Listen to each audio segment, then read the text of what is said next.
Didier Guillemard, 30 ans d'expérience dans des compagnies tech, principalement nord-américaines. Bien évidemment, la data m'a amené naturellement vers EMC, dont j'étais le senior directeur des grands comptes. J'ai été recruté par Zscaler, dont je suis devenu le vice-président pour l'Europe du Sud.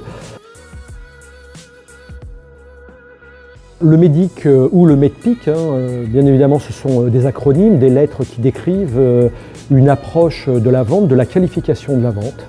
Donc dans un contexte B2B et pour des comptes qui sont plutôt des comptes grands ou très grands, donc des méthodes, une approche qui est plutôt complexe.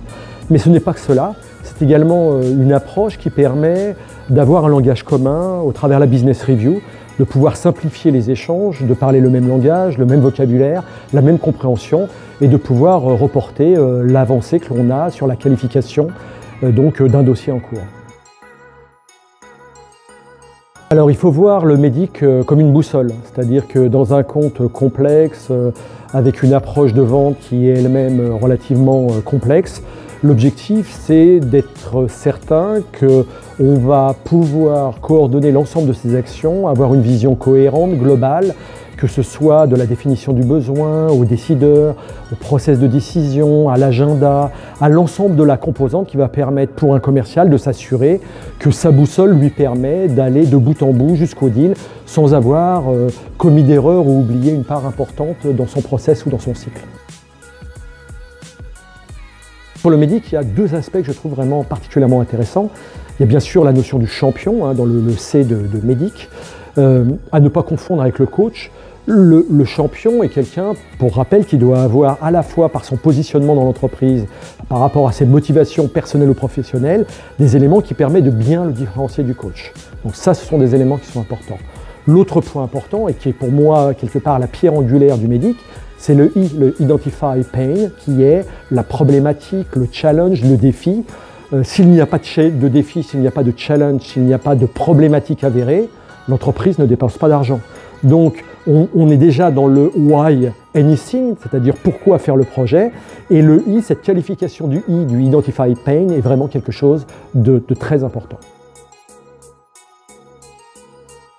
Les 3 why, pour moi, ce sont les 2 documents principaux qui vont permettre de gérer à haut niveau les interactions avec le client, avec le prospect.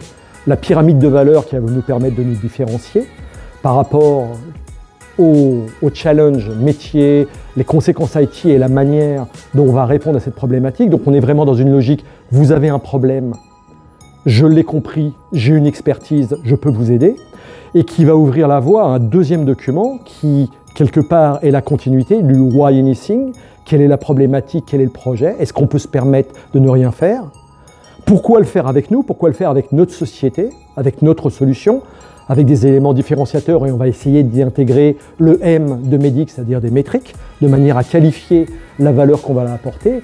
Et puis l'élément vraiment très important pour les sociétés tech, qui sont souvent des sociétés cotées, qui est la gestion du temps, le timing, le why now, pourquoi le faire maintenant, quels sont les éléments déclenchants, le compelling event, ou quels sont les éléments importants qui justifient le projet à la date donnée et sur lequel on va prendre des engagements.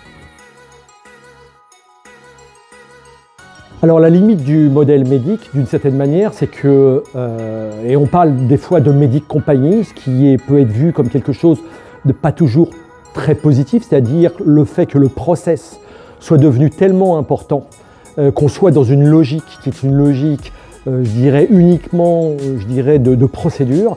Les sociétés américaines, les sociétés tech disent « people make the difference ». Et je pense qu'il ne faut pas oublier cette logique. Alors j'ai fait le choix de Ridis à un moment donné de ma carrière, où je pensais qu'il était logique, après avoir passé 30 ans dans les sociétés tech, dans un contexte où j'avais eu l'opportunité de rencontrer différentes technologies et donc d'avoir un certain succès, de partager ces échanges, de partager cette expérience.